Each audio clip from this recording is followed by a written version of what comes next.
Kung inaakala mo daw Mr. Anjo Iliana na sa paraang ito ay magiging sikat ka lalo sa mga DDS, sa paraang ito ay aangat ang pangalan mo at hahangaan ka ng mga DDS para sa susunod na eleksyon ay maging senador ka, nako, hindi daw ito kakagatin ng mga DDS yung ganito kasimpleng kasamaan. Magpakasama ka pa daw.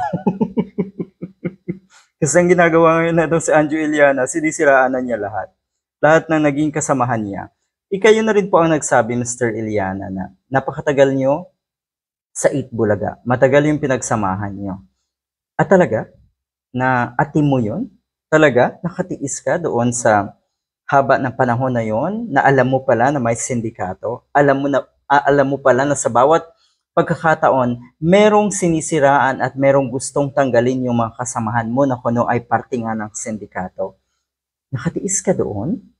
Ay, ang tindi naman. Napaka-stuffy nun, napaka-suffocating nung ganong environment, na nagtatrabaho ka pero yung mga katrabaho mo ay ganyan pala kalala, ganyan ka garapal, kuno, sabi ni Anjo Iliana. Ang hirap paniwalaan yung ganito eh. Sabi nga ng mga netizens, kung talagang gusto mong paniwalaan at iboto ka ng mga DDS sa susunod na eleksyon, pumatay ka. Maging kriminal ka. Mangurakot ka. Makulong ka ng mahabang panahon. Paglabas mo, pwede na. Pero yung mga ganito, nako, mga petty matters lang daw ito na tipong talaga ba, paniniwalaan ka kaagad? Kasi ang nakikita natin dito, pagbagsak mo na to, Mr. Anjo Iliana eh. Sa tingin ko, may kabutihan naman ito si Anjo Iliana. Sa tingin ko, yung sinabi ko na pumatay, makulong, mangnakaw para sumikat lalo sa mga DDS at iboto nga sa susunod na eleksyon. Sigurado namang hindi yan magagawa ni Anjo Iliana eh.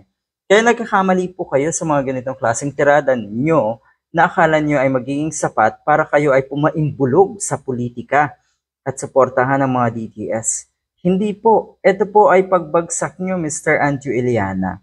Mantakin mong tila ba gusto mong kalabanin lahat na nakasama mo ng mahigit 20 years sa Itbulaga. At ito yung isa sa pinakamatindi, yung mag-akusa ka sa tao nang walang kalaban-laban, nang walang basihan, na kuno ay napakayabang, na kuno ay napakasama ng pag-uugali, katulad ni Jose Manalo daw. Ang sinasabi nga ng mga netizens, nasapawan ka daw kasi, wala ka daw binatbat sa isang Jose Manalo, kaya ganito ang sinasabi mo ngayon, na mayabang at hindi maganda ang ugali netong isang ito, netong si Manalo.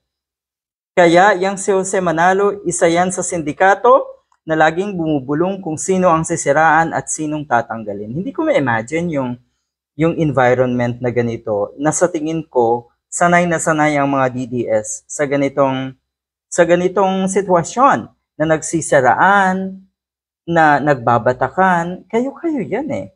Kaya yung sinasabi niya na, or yung mga paninira niya sa halos lahat na ng miyembro ng Itbulaga, hindi na talaga siya kapanipaniwala eh. May tao na sa likod na ito eh. May matinding motibo na, or may kakaibang motibo na talaga itong si Anjo Iliana sa kanyang ginagawa. Naku po, pabagsak ka na lalo. Yun yung sinasabi ng mga netizens na kuno ay laos ka na, tapos ito pa yung gagawin mo, akala mo sumikat ka sa paraan na ganito. Sa tingin ko pinag-usapan ka, totoo, pero pabagsak ka lalo.